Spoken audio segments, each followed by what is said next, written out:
Magandang araw sa inyong lahat. Ako nga pala si John Mark Nationalist de Villa at may ginawa po akong isang sanaysay. Ito ay patungkol sa kahalagahan ng panitikan sa pagpalaganap ng kapayapaan. Ang panitikan ay hindi lamang isang paraan ng pagpapahayag ng mga saloobin at karanasan, kundi isang instrumento rin para sa pagpalaganap ng pag-uunawa at pagkakaibigan.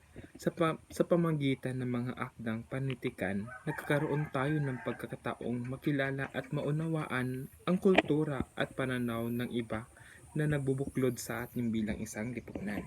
Sa bawat tula, kwento o dula, nahuhulma ang ating pananaw at pag-uunawa sa mga hamon at tagumpay ng buhay.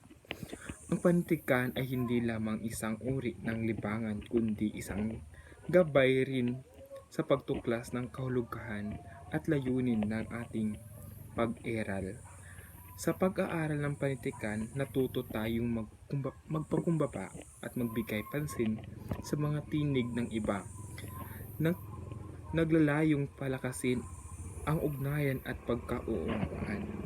Ngunit hindi sa lahat, ang panitikan ay hindi kakayahan na magsilbing instrumento para sa pagpataguyod ng kapayapaan.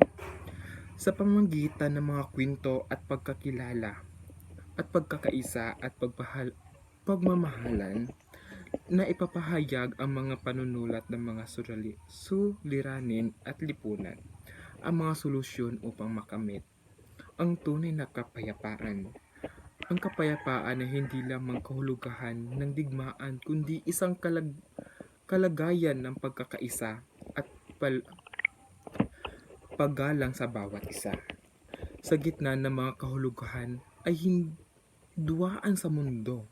Ang panitikan ay nagbibigay sa atin ng pag-asa at inspirasyon na maaari pa rin nating marating ang kapayapaan.